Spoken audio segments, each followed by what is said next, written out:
નમસ્કાર વિદ્યાર્થી મિત્રો, ધોરણ 4 વિષય ગુજરાતી પૂરક વાંચન 2 કસ્તુરબા.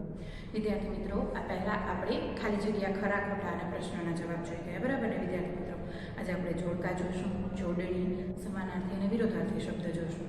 વિદ્યાર્થી મિત્રો, આ બધું જ તમારે ગુજરાતીની નોટબુકમાં લખવાનું છે, બરાબર? સારા અક્ષરે.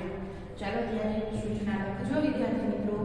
વિભાગ અ ની સામે વિભાગ અ માંથી સાચો ઉત્તર શોધીને તેનો ક્રમાંક બોક્સમાં લખો.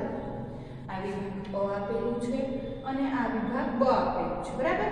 આમાંથી શોધી અને આ જે ક્રમ આપેલા છે ને આપણે એની બોક્સમાં લખશું એટલે એનો જવાબ થશે. હવે પહેલું ચાલો, હિન્દ છોડોની લડત. બીજું છે કસ્તુરબાનું અવસાન.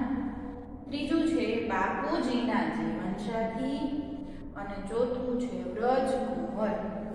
હવે વિભાગ બ લખવાનું છે. બ માં પહેલું છે કસ્તુરબા, બીજું છે ઈસવીસન 1942, ત્રીજું છે કસ્તુરબાના માતા અને ચોથું છે ઈસવીસન 1944, બરાબર? હવે અહીં પહેલો આપેલું છે અ વિભાગમાં હિન્દ છોડોની લડત. આપણે અહીંથી શોધી અને લખવાનું છે. હિન્દ છોડોની લડત કઈ સાલમાં શરૂ થઈ હતી વિદ્યાર્થી મિત્રો? ઈસવીસન 1942. એટલે ક્રમ કયો છે? 2. તો અહીં ઉત્તરના બોક્સમાં આપણે 2 લખવાનું છે. ત્યારબાદ કસ્તુરબાનું અવસાન. કસ્તુરબાનું અવસાન કઈ સાલમાં થયું હતું? તો કે ઈસવીસન 1944 માં, બરાબર? ક્રમ કયો? ચોથો. તો અહીં બીજાની સામે બોક્સમાં આપણે લખશું 4. હવે ત્રીજું છે બાપુજીના જીવનસાથી. બાપુજીના જીવનસાથી કોણ હતા? તો કે કસ્તુરબા. અહીંથી શોધવાનું છે કસ્તુરબા ક્યાં છે? સૌથી પહેલા છે. તો આ 1 નંબર આપણે અહીં લખવાનું, બરાબર? વ્રજકુંવર. હવે વ્રજકુંવર કોનું નામ હતું? તો કે કસ્તુરબાના માતાનું નામ. આમાં શોધો ક્યાં છે? આવી ત્રીજા ક્રમ પર છે કસ્તુરબાના માતા. તો અહીં આપણે 3 લખવાનું છે, બરાબર વિદ્યાર્થી મિત્રો? હવે ત્યારબાદ નીચેના શબ્દોની સાચી જોડણી લખો.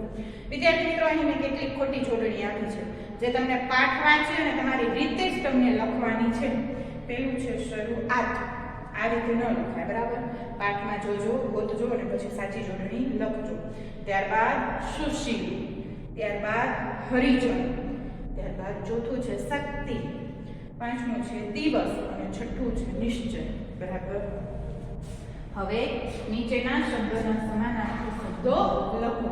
પહેલું છે દેહ તો કાયા, બીજું છે નિશ્ચય તો સંકલ્પ, ત્રીજું છે મક્કમ તો અડગ, ચોથું છે બાંધો તો કાંઠું, બરાબર? કાંઠું એટલે આપણા શરીરનું બાંધવું, બરાબર ને? પાંચમું છે જીવનસાથી તો સહધર્મચારીણી, બરાબર? હવે નીચેના શબ્દોના વિરુદ્ધાર્થી શબ્દો લખો.